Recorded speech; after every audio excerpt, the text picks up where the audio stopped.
¿Qué tal? ¿Cómo están? Bienvenidos a un episodio especial de Dentro del Cerebro, un podcast de cerebros políticos.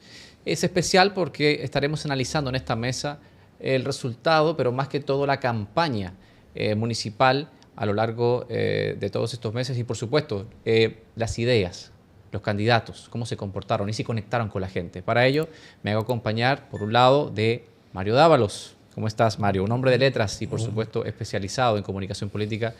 Y por el otro lado, Martín Córdoba, investigador, sociólogo. Ellos son socios, amigos, hermanos de la vida y, sobre todo, muy exitosos en sus respectivos campos laborales. ¿Cómo están? Bienvenidos. Sean todos bienvenidos los dos. Gracias por la invitación. De verdad, un placer estar aquí hoy en Cerebros Políticos. Mario, voy a partir contigo. ¿Qué te pareció básicamente esta noción de algunos candidatos, sobre todo candidatos que verdaderamente no tenían grandes posibilidades de ganar, pero que cuando un candidato no tiene esa posibilidad o se sabe que tiene pocas posibilidades de ganar las elecciones, tiende más a denunciar situaciones? Por ejemplo, te pongo esta máxima de algunos, de que esta campaña se basó más en el ruido que en las ideas. ¿Qué te pareció? ¿Qué te parece esa idea? A mí me parece que realmente es un reflejo de la falta de ideas y la falta de propuestas que hubo en toda la campaña. Fue una campaña en general muy estética, con un peso moral en gran parte, pero una campaña completamente vacía de ideas. Las únicas propuestas que había en los candidatos eran todas iguales. Todos los candidatos tenían las mismas propuestas exactamente, eran como si hubieran copiado las propuestas uno de otros. Uh-huh. Pero no hubo nadie con una idea innovadora, no hubo propuestas claras, no hubo una conexión, y creo que la abstención que hubo en parte refleja esa falta de conexión y esa falta de entusiasmo, de ilusión, de esperanza que debe generar la política bien hecha. Martín, ¿qué te parece? ¿Te parece si exageramos un poquito cuando decimos que faltan ideas más allá del ruido, o verdaderamente la política está más basada en un tema de emociones? Totalmente, es un tema de emociones, pero también creo que es la falta de tensión política. En Dominicana no hay tensión política. Creo que la discusión no se discute la ruta, se discute quién va a conducir. Uh-huh. Y eso lo lleva a un plano muy individual, muy de las personas, quién es moralmente mejor, quién no. Y eso lo lleva también al plano de las emociones. Con quién conecto más, con quién confío más para que tome el volante. La falta de tensión política también tiene que ver con esto. O sea, ¿cuáles ideas vamos a discutir? Por eso las ideas terminan pareciéndose también tanto. Martín, en tu experiencia, los candidatos a nivel municipal, en esta y en otras elecciones, ¿hacen investigaciones? ¿Realmente les importa lo que a la gente les preocupa, o básicamente se lanzan al agua sin salvavidas? Creo que confían demasiado en su intuición, pero es una intuición muy sesgada siempre. Y creo que por eso hay tantos, incluso los estereotipos también se repiten a la hora de pensar los problemas de la gente. Y eso hace que la falta de creatividad tiene que ver con eso también, con que no sé qué pasa realmente. Y eso ahí se pierden muchas oportunidades, realmente. Mario, vamos con la campaña. Voy a partir el famoso de aquel lado, Santo Domingo Este. Allá estaba Julio Romero, Luis Alberto y el ganador, Dio Astacio. El caso de Julio Romero, ¿había manera posible, desde el punto de vista mercadológico, desde el punto de vista electoral, desprenderse de la polémica que lo ha seguido durante todos estos años? Mira, la polémica era gran parte del problema, pero no era solamente la polémica. La polémica es un canto que nunca conectó con nadie. De hecho, nuestras encuestas, que acertaron con menos de 1% de los resultados de Santo Domingo Este, arrojaban también un caso importante, y era que dentro de la Fuerza del Pueblo, el candidato predilecto era Dio Astacio, no era Julio Romero, dentro de su propio partido. Dentro de la propia Fuerza del Pueblo. Dentro de la propia Fuerza del Pueblo. Por eso la votación era tan baja, incluso cuando la compara con el averaje nacional. Uh-huh. Es un candidato que no conecta en ningún tipo, no conecta en forma, no conecta en ideas, no conecta en emociones. Volviendo al tema de las emociones, las elecciones pasadas, las del 20, fueron de emociones muy fuertes. Uh-huh. Había mucho enojo, había mucha indignación y había un grado de esperanza. Ahora no hubo emociones fuertes. Fueron elecciones muy tibias, muy llanas. Pero lo de Julio Romero fue un error estratégico del partido. Yo asumo que había algún compromiso ahí que llevó a esa decisión, pero no había una razón estratégica para llevarlo como candidato. Y los números, nosotros pronosticamos un 3, un 4% y quedó en un 5, me parece. O sea que igual, muy cercano. Independiente, Martín, de la identificación que pudiera sentir el militante de la Fuerza del Pueblo y hasta del PLD, por Dios Tacio, el ganador. Desde el punto de vista sociológico, esta noción de que era una persona que se había involucrado con en su momento lo reconoció públicamente, que se involucrado con una menor de edad, esto de alguna forma ya en la República Dominicana del 2024, eso es inadmisible. Totalmente, y ahí creo que hay dos lecturas interesantes. Una, lo inadmisible del tema, obviamente, eso sí, un desarrollo a nivel humano interesante, pero también la deslegitimidad que sufren los partidos, porque las personas sostuvieron a los partidos en muchos casos. Y acá no había ninguna persona ni ningún partido. Y por eso fue tan mala la cuestión. Creo que esa es la doble lectura que podemos hacer. Mario, con respecto a Luis Alberto, se sentía como que los recursos estaban fluyendo muy bien en su campaña porque es un hombre que fuera de la política es un hombre de negocios. A pesar de ello, quedó de alguna forma demostrado, por un lado, me corriges, a ver qué te parece esta noción, que por un lado quizás todavía existe un rechazo amplio al PLD y a quien lo represente, porque incluso hay imágenes que se viralizaron en el 2020 cuando Luis Alberto iba saludando a la gente y demás, y había gente que lo rechazaba. Quizás el PLD no se dio cuenta que todavía está en esa resaca de rechazo. Y segundo, con respecto a Diostasio, verdaderamente estas polémicas, por ejemplo, de los drones que aparecieron en el concierto de Juan Luis Guerra, son más un ruido, más un fuego artificial del momento de esa noche que no tiene ningún efecto en términos electorales?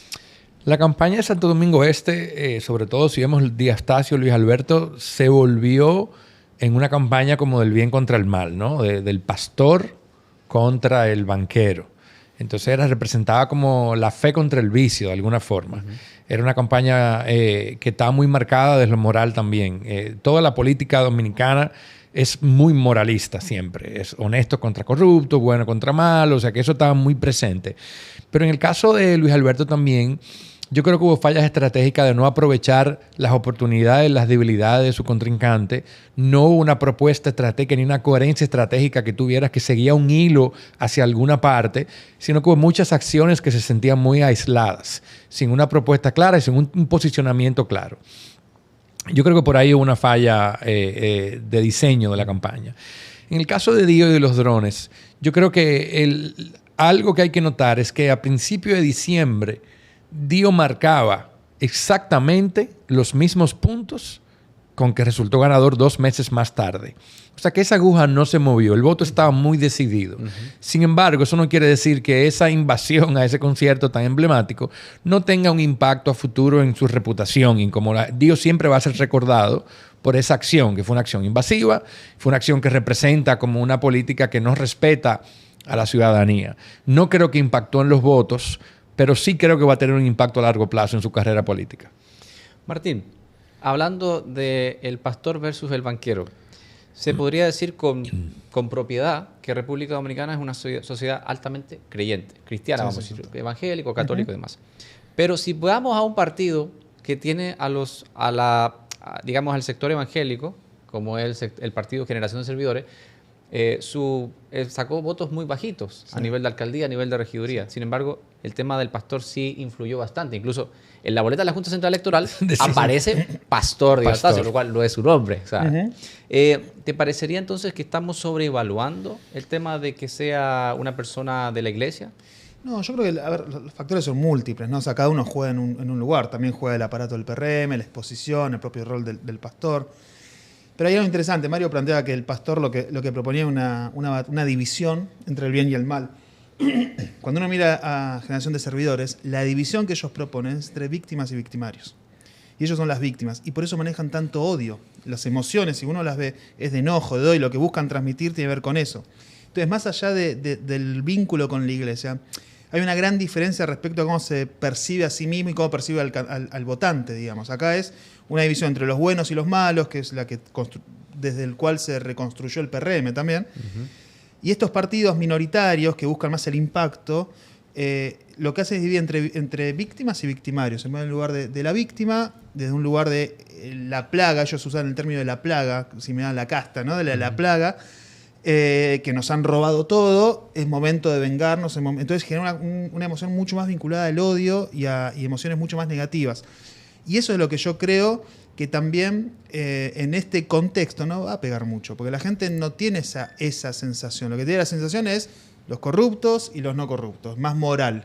pero esa sensación tanto del odio, de un país destruido y todo, no está instalado en la gente. Y yo creo que eso fue lo que lo... Y ahí quizás hay que notar también el contraste de eso, el otro polo, que fue la campaña de Carolina. Claro. Que quizás es una campaña la más optimista, una campaña que hablaba de amor. O sea, una campaña realmente donde había una claridad estratégica, más allá de que cuestionemos o no la estrategia, había una claridad estratégica, había una coherencia de principio a fin, todo estaba muy alineado y era una campaña con una emoción muy positiva, una campaña muy juvenil en lo estético, pero que hablaba del amor. Entonces, creo que me parece muy interesante como emoción primaria, una campaña que habló de eso, que conectó. Y algo que hablábamos Martín y yo fuera de cámara es como Carolina, junto con el presidente Abinader, sostienen esta imagen del PRM, de un PRM como positivo, moral, bueno, honesto. Son dos personas que sostienen mucho esa percepción a nivel de partido total. Aunque creo que el caso de Carolina acompaña, si uno lo analiza de lo más subjetivo, abstraído posible, creo que sobró amor y faltaron ideas o propuestas, ¿no? No, hablaremos totalmente. De hecho, esa frase la comenté en un momento. Dije, bueno, quizás necesitamos menos amor y más soluciones. Más soluciones. Pero realmente tú te das cuenta que hay un tema de oferta y demanda, ¿no? De que la gente al final, el amor fue suficiente. El superpoder de Carolina es que es una persona extremadamente carismática. Sí. Tú la oyes hablar en un escenario y la tipa te cae bien, genera una conexión directa con la audiencia y eso yo creo que ya se sostiene mucho desde esa parte. Su rol nunca ha sido el de producir ideas. Eso no ha sido su rol hasta el momento, sino es la de conquistar con el carisma. Y ha sido muy buena haciendo eso. Definitivamente. Yo creo que en esa parte quizás es lo que le faltaba a Domingo, ¿no?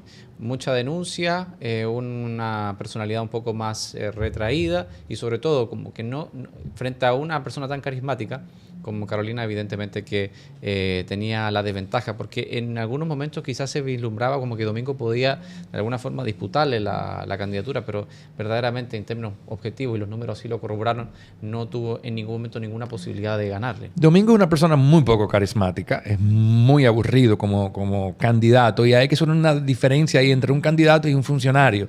Domingo pudo haber sido un gran alcalde, pero no es un buen candidato.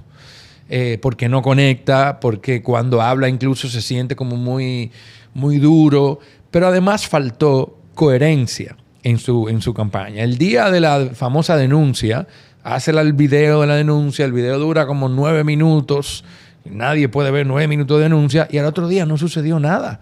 No hubo un seguimiento, no hubo periodistas, no hubo preguntas, no hubo más nada.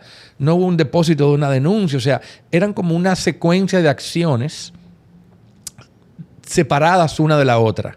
Y yo creo que eso en una campaña es crítico, de que haya una narrativa, un hilo de cual se pueda tirar. Perdón, y hay un comentario también importante, me parece que es, creo que cometió un error básico de la comunicación, que fue atacar a la Carolina persona, con un nivel de aprobación tan alto a nivel persona, lo único que haces es atacar a toda la gente que la aprueba. Entonces, ahí te estás alejando y perdiendo a toda esa gente, en vez de jugar desde las ideas. O sea, si tienes una persona con alto nivel de aprobación, no hace falta atacarlo a nivel persona porque estás atacando a cada uno que la aprueba y la van a defender. Y creo que eso fue un error muy básico y que no entendí demasiado por qué. ¿Sí? Hablando de sus ataques, me llamó la atención el caso de Betty Jerónimo, que se preveía que iba a ser la elección más difícil para el PRM de conquistar porque Carlos Guzmán tenía un nivel de aprobación, vamos a decir, decente en ese municipio, en manos de Fuerza del Pueblo ya no.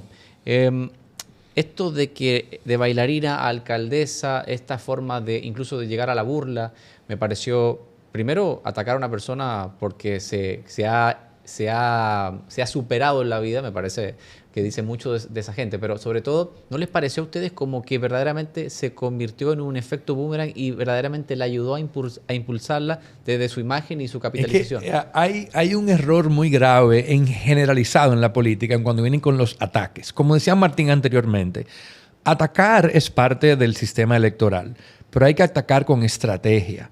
Hay que atacar pensando en la cadena de consecuencias que se desatan. El ataque burdo, el ataque feo, es completamente rechazado por la política de hoy. Acuérdate aquel caso cuando Paliza le dijo a Omar que andaba en un cepillito, y acuérdate la respuesta de Omar y lo popular que ha sido esa respuesta, que a nosotros en muchos grupos focales que no tienen nada que ver con Omar, sale ese acto todavía recordado, como valorado por la juventud sobre todo, y sobre todo en la juventud en los cascos urbanos. Entonces, el ataque burdo, el ataque por atacar, por desacreditar, es algo que ya la gente, que genera un rechazo. Y yo creo que ese fue el caso al final de todo el que usó esa táctica, y todo el que use esa táctica va a generar el mismo efecto, a menos que sean ataques estratégicos. Por ejemplo, en el caso anterior que comentábamos de Carolina con Domingo, quizás en vez de atacarla a ella, pudo haber atacado alguna parte de su gestión, o pudo haber atacado una parte o alguna falta de idea, o hacerlo de otra forma. Pero eso requiere tener una estrategia clara que te marque pautas concisas a seguir. Con respecto a algo que yo siempre me he sorprendido y que he rechazado de plano, pero bueno, esa es la política dominicana, es el hecho de la disco like, las caravanas y demás. ¿Cómo es este comportamiento con respecto a otros países? Y estamos más cerca de abolir esas actividades y pasar, por ejemplo, a mítines, eventos cerrados, eventos menos masivos, eventos que no causen este tipo de disturbio en la calle. No, yo creo que no, porque la política cada vez, al ser más enfocada en las personas, menos en los partidos, hace que esté menos enfocada en las ideas y más en el carisma, en la individualidad de cada uno, la subjetividad de cada uno. Lo que buscan los políticos es la identificación. Y esa identificación puede ser horizontal o vertical. Por ejemplo, Carolina es una identificación vertical. Me identifico con lo que quiero ser, con el super yo.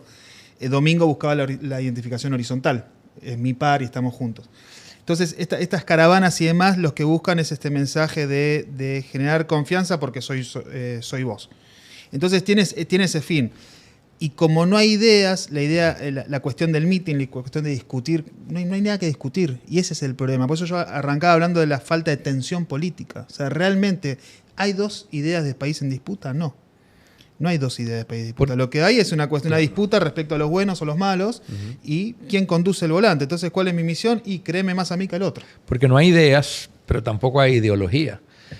Fíjate algo curioso. Los partidos los funcionarios o los políticos pueden pasarse de un partido a otro fácilmente porque no hay barreras ideológicas que se lo impidan. Hay muchos alcaldes, de hecho, que estaban en el PLD y la Fuerza del Pueblo se pasaron. Claro, no hay barreras ideológicas que se lo impidan. Eso no es necesariamente bueno, no es necesariamente malo, es la realidad actual. Entonces, como no hay ideas ni ideología, la política funciona de otra forma. Funciona mucho en eso, en los vínculos emocionales, en la representatividad. Y entonces tienen otras dinámicas. Yo tenía un profesor una vez que me decía que high tech nunca va a sustituir el high touch, o sea, el contacto.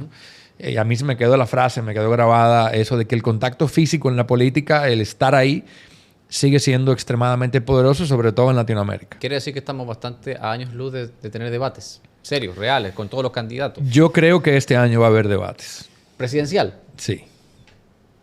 Bueno, yo lo dudo, ¿eh? Pero... No, yo creo que debate sí. El tema es qué es lo que vamos a buscar con el debate. El presidente Abinader ha dicho en cada ocasión que está dispuesto a debatir. Mario, pero tú estás diciendo que tú tienes fe o una esperanza moderada en que Leonel Fernández, Abel Martínez y a Luis Abinader se van a subir al mismo escenario al mismo tiempo. Yo tengo fe en que el presidente Abinader... ¿Dónde está la cámara? Yo tengo fe en que el presidente Abinader va a ir a debatir y que va a ser el primer presidente en funciones en debatir. Y eso sí sería realmente histórico. Eso sí sería realmente un avance a la democracia dominicana. Y con el presidente Abinader ahí, no hay excusa para que los otros candidatos imposible. estén. No, eso sería irrechazable. Tengo esperanza y creo que si hay un año donde eso es posible, es ahora. ¿Estás de acuerdo, Martín? 100%. No, yo no. Vamos a ver quién está de acuerdo de los meses. Vamos a Santiago, señores, porque es interesante, ¿no? El feudo del PLD en algunos sentidos es el feudo del hoy candidato presidencial del PLD, Abel Martínez, y perdieron estrepitosamente con un buen candidato, me parecía a mí, Víctor Fadul, me pareció un buen tipo, un tipo decente, un diputado no tan polémico como otros de sus compañeros de partido, y sin embargo, Ulises sacó un porcentaje muchísimo mayor. Algunas encuestas le daban lo que sacó efectivamente, que le dan por lo menos de 20 a 25 puntos de diferencia. ¿Qué te parece? ¿Te parece a ti que eso es el golpe más fuerte que recibió el PLD en términos de la candidatura presidencial? Mira, creo que esa era la intención del PRM. El PRM se enfocó mucho en Santiago, hay muchas inversiones en Santiago. Luis, el presidente Abinader, es de Santiago, la vicepresidenta es de Santiago. O sea, hay mucho arraigo ahí. Y creo que se enfocaron mucho en esa plaza, con muchos recursos y mucho tiempo dedicado a esa plaza por lo simbólica que es. Hay un comentario que Martín me hacía antes de quizá dejo que Martín lo haga porque me parece muy interesante, sobre todo quizás de los errores que cometió Fadul en su campaña estratégicamente. Antes de dejar a Martín con esa parte, sí pienso que a diferencia de Domingo, donde no le veo un futuro electoral, lo cual no quiere decir que no tenga un futuro político, sino electoral, Fadul... Por lo menos como alcalde. Por lo menos como alcalde. Electoralmente no creo que tenga un futuro electoral, pero como funcionario público pudiera ser un gran funcionario público. Como candidato lo veo muy difícil. Pero sacó votos suficientes, como por ejemplo, para ser diputado. ¿Por qué no? Sí, pudiera ser. Y creo que es una persona muy preparada, Domingo. Pero Fadul lo veo con un futuro, creo que más positivo. Es una persona que sonríe, que conecta, que tiene cierto carisma, que es joven. Tiene una serie de cualidades que bien manejada y si define muy bien su territorio, sus ejes, yo creo que tiene mucho futuro. Sí, yo cuando miraba la campaña de Víctor, lo que yo sentía es una estrategia que encarceló a la persona. Y es una estrategia que me pareció muy tímida, muy con espíritu perdedor. O sea, si uno se ve hasta copiando con las camisas a Abel, buscando una idea. Carolina construyó una idea del 2.0. Llegamos hasta acá, ahora empieza el 2.0. Él plantea la idea del 1.0. Abel lo hizo y yo lo voy a dejar todo como está. Y la gente no quiere eso. Y ahí el PRM fue muy inteligente en decir, ok, lo que nos falta para terminar de cerrar el cambio es que Santiago se suma al cambio y que los buenos también lleguen a Santiago. Y la legitimidad la tenía Abel, quizás no tanto el PLD. Y ahí es donde también yo siento que fue muy tímida la campaña de Víctor, de Fadul, y que él pudo haber tomado una actitud de dónde estaba lo que él aportaba, cuál era su rol en todo esto, y no quedarse en un Abel 1.0 tan tímido. Hablando de eso, Martín, esta idea de un solo gobierno que promovió la campaña del PRM, yo Abinader hablándole a la Cámara diciendo yo desde el Palacio Nacional y mi gente desde los municipios, un solo gobierno, ¿caló finalmente? Parecería que sí, o sea, parecería el espíritu fue eso, o sea, necesitamos de la gente de Santiago para terminar de culminar este cambio que empezó, que tan buenos resultados dio en el resto del país, que la gente está feliz, contenta. Ese era un poco como el mensaje. Bueno, necesitamos que la ciudad segunda más importante, se suma también a este cambio. Pero ahora comienzan los retos para el PRM, porque el PRM siempre se apoyó en la existencia del PLD. La existencia del PLD validaba la necesidad del PRM, pero con un PLD debilitado, entonces ahora empieza la pregunta ya de para qué sirve, ¿no? Y empiezan los cuestionamientos y comenzarán ya a verse bajo otra perspectiva, sobre todo en un segundo periodo, en caso de que la reelección se dé, que parece probable, no es seguro, pero parece probable una reelección del presidente. Pero ahí vendrá un gran reto en un segundo periodo que yo creo que tendrán que... Porque fíjate también desde el punto de vista del gobierno, ha sido un gobierno también muy moral y muy estético, no necesariamente de ideas tampoco. Para ambos esta pregunta, Cerebros Políticos, en nuestro equipo de producción, encabezado por mi socio y amigo Héctor Mansueta, salió a la calle en días recientes y el año pasado también se hizo un estudio y se revelaba un nivel de desencanto, de desconocimiento, de desinterés con respecto al proceso político que se estaba llevando a cabo. De hecho, hace pocas semanas salimos a la calle y la gente no sabía ni cuándo eran las elecciones. Tenía que pensar un buen rato en el caso de que contestara adecuadamente sobre quién era su candidato con respecto a sus demarcaciones. Y de alguna forma la abstención, aunque alguna gente lo citó un 70%, otro en el 50 y algo, pero hay que decir inmediatamente ahí que la Junta Central Electoral está calculando la abstención con relación a los 800.000 dominicanos que viven en el exterior. Entonces, me parece debatible ese tema del porcentaje de abstención, pero de que hubo una abstención alta, la hubo. Entonces, ¿a qué atribuimos verdaderamente? ¿A un hecho comunicacional, a un hecho educacional, o a un desencanto de la política, o todas las anteriores? Es un conjunto de factores. Hay primero, si te lo ordeno en orden de prioridad, por lo menos según mi criterio, lo primero que hay es desconfianza en la política. Absoluta desconfianza en todo lo que suene a política. Hay una desilusión también en las soluciones y las promesas políticas, en la promesa de la democracia. Como hay un desinterés, también entonces hay un desconocimiento. Y como no hay ideas, es puramente cosmético. Entonces no hay ningún tipo de emoción que se genere. Pensamos en el 20, había una emoción muy fuerte de indignación, sobre todo con la suspensión de las elecciones. Generó una indignación pero tan grande que benefició al hoy partido de gobierno y movilizó y generó un interés por la política. Un interés coyuntural que no lo vemos que persistir en el tiempo, pero hay un conjunto de factores que son desconfianza, desilusión, desconocimiento y la incapacidad de los políticos, en este caso sobre todo de la oposición, en generar algún tipo de ilusión e interés para sacar a la gente de su casa a votar. Y ahí le sumo una capa a todo eso, que creo que también es la falta de... La política no construye identidad en Dominicana. O sea, la política no es una política identitaria, o sea, y eso también genera falta de compromiso. Si uno se fija, no sé, los votantes de Opción Democrática, que construyen su identidad, o sea, que ser votante de Opción Democrática los construye su subjetividad y su identidad, van a votar.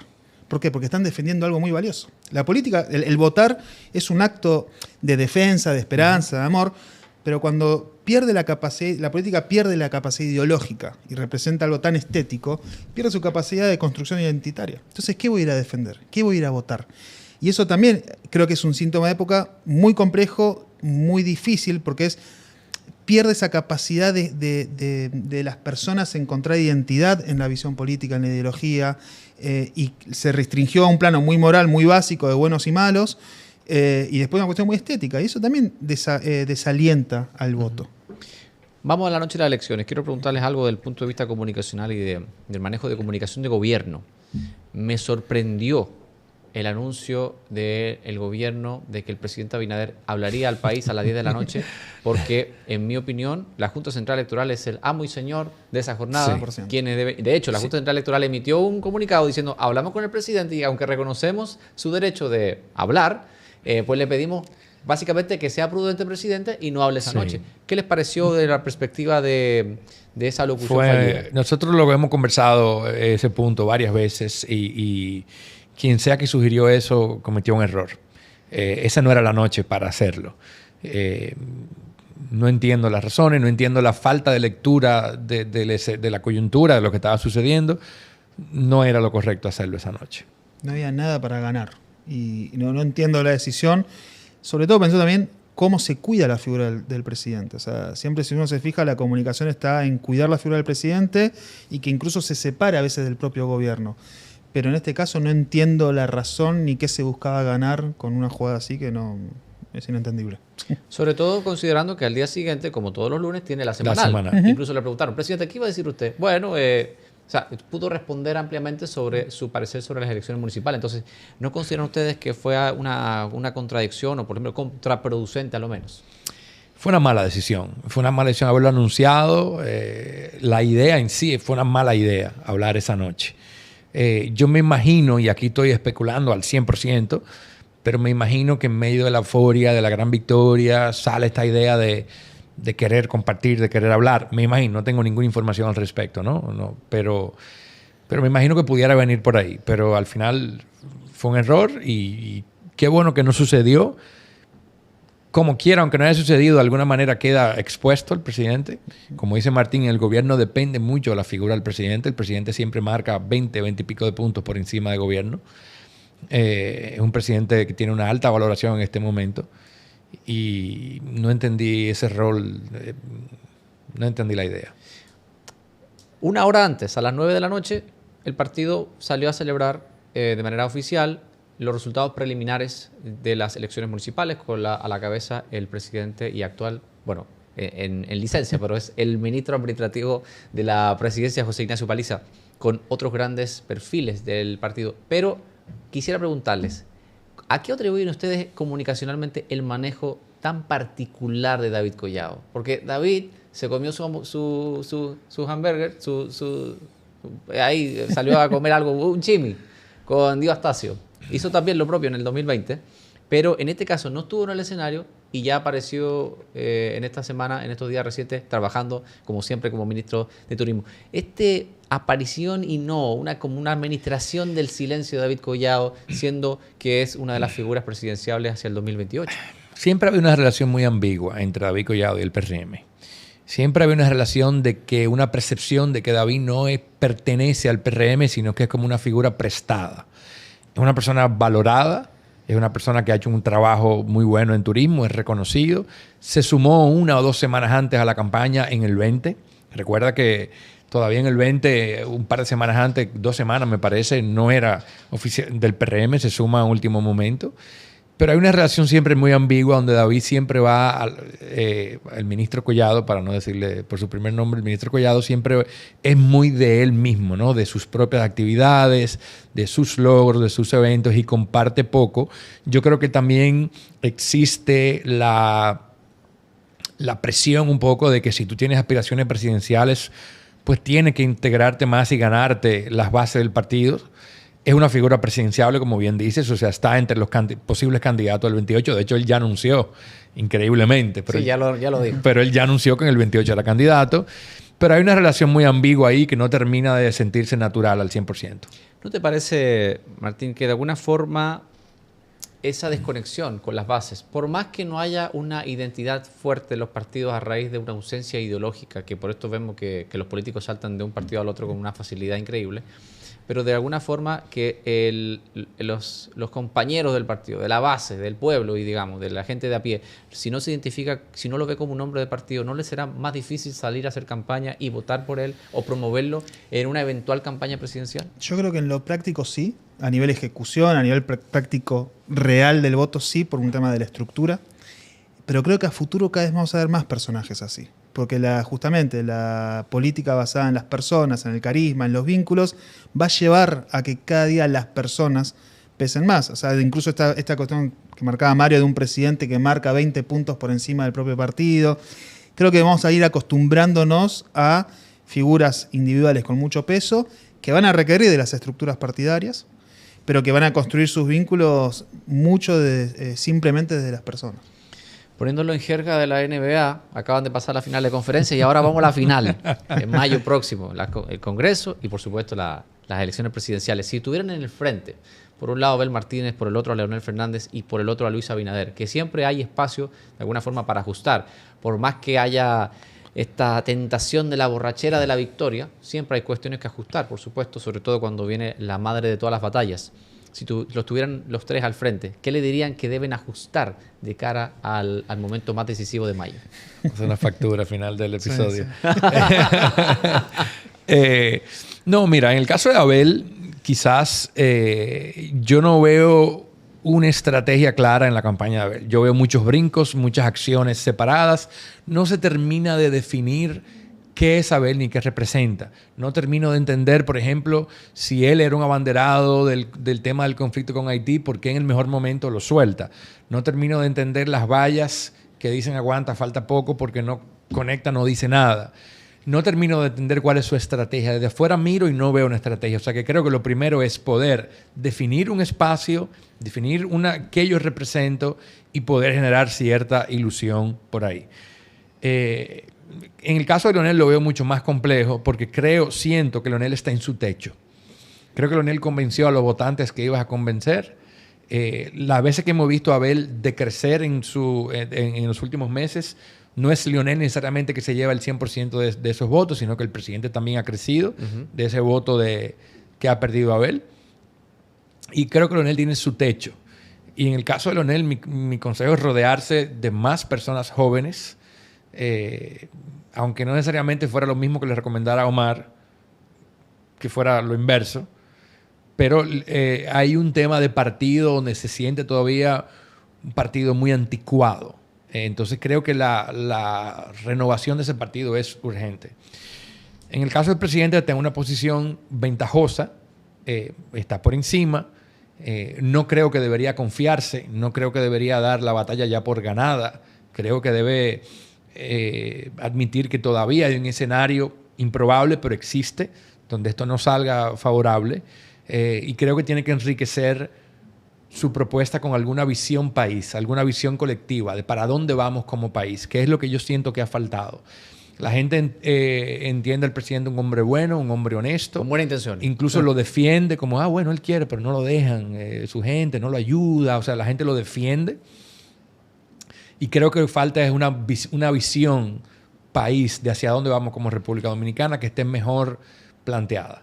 Y yo creo que ahí el PRM hizo algo muy interesante en esta división de buenos y malos, que fue darle un rol activo al votante. El votante tiene un rol en esta batalla. Si no me votás, no podemos hacerlo. Por eso en Santiago también le dijo, necesitamos que nos voten. Eso me parece que es muy fuerte y continuaría trabajando en esto, que es entender que hoy en día todo el mundo quiere ser protagonista. El votante también. Entonces le da un rol. La oposición no le da rol al votante. Se plantean ellos el rol somos nosotros. En ese sentido yo creo que Leonel y Abel, si quieren ganar, me parece que juntarse es la opción, y Abel trabajar mucho sobre la cuestión de la Eso te iba a preguntar. ¿Es irrenunciable la necesidad de unirse? Si yo pienso solo en corto plazo en estas elecciones, yo creo que sí. A largo plazo ya es otra lectura. Claro, ahí el problema es ese. El problema es eso que menciona Martín. ¿Qué conviene a largo plazo? Es un momento de decir, bueno, el 28 se nos fue, el 24 se nos fue de las manos, pero hagamos carrera a largo plazo. ¿O es un momento nada más de pensar en mayo? Entonces yo creo que son respuestas distintas, depende de los intereses y la pregunta que se hagan en ese momento. Sí. Vamos al escenario más probable. Matemáticamente hablando y políticamente hablando, es que Luis Abinader se reelija como presidente de la República. En el 2016, Danilo Medina se reeligió con un notorio, una comodidad muy clara. Pero cometió, para mi gusto, un error estratégico, y es que movió algunas fichas, pero su gobierno se quedó prácticamente igual al del 2012-2016, que para mí, comunicacionalmente, es una joya de gobierno. El gobierno de Danilo Medina, 2012-2016, es para mí uno de los mejores gobiernos comunicacionalmente hablando. Pero luego, 2016-2020, pareciera como que era la continuidad de ese gobierno y no relanzó su gestión gubernamental. ¿Te parece a ti que eso es una lección a tomar en consideración para Abinader? Mira, en el caso del presidente Medina pasaron muchas cosas adicionales.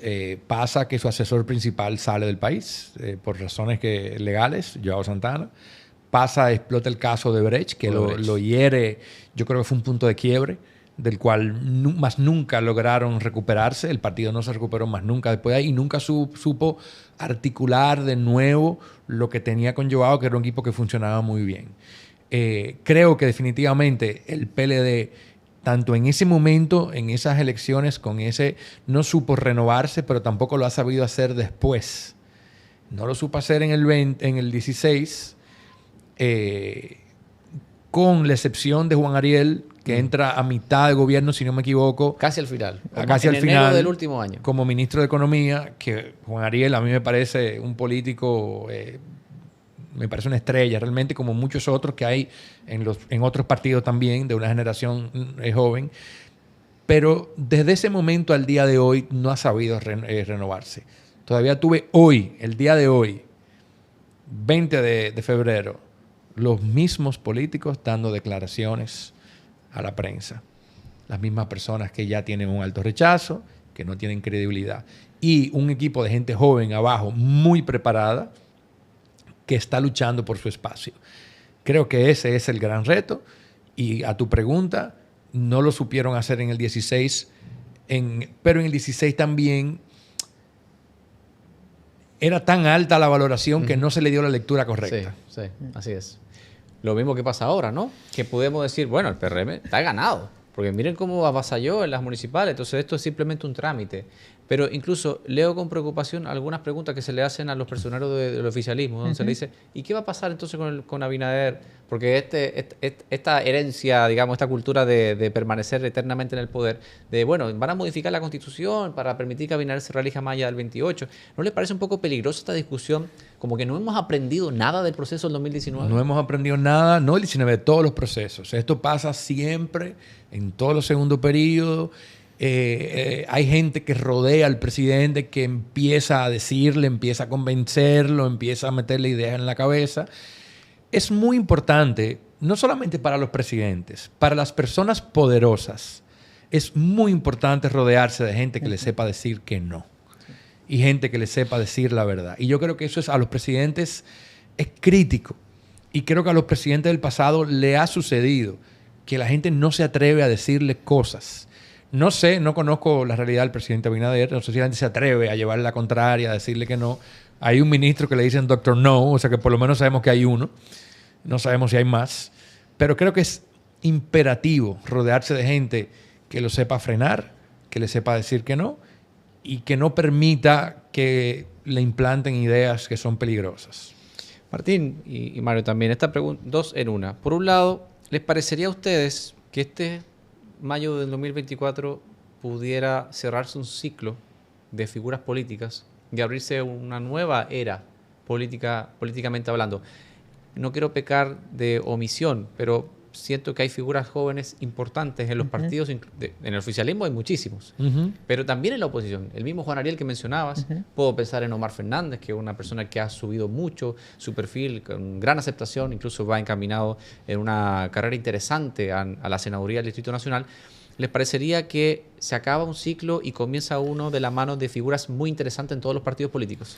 Yo creo que eso va a depender mucho de cuánto pueda sanar la institución partido. ¿Qué quiero decir con esto? Que si la institución partido no sana, esos candidatos van a tener un techo que el propio partido le va a marcar y que creo que puede dificultar esto. Nosotros tenemos un análisis un poco preocupante que hacemos, que el tiempo siempre al poder lo perjudica, ¿no? Porque estás en el poder, pasa el tiempo y te saca legitimidad y te perjudica.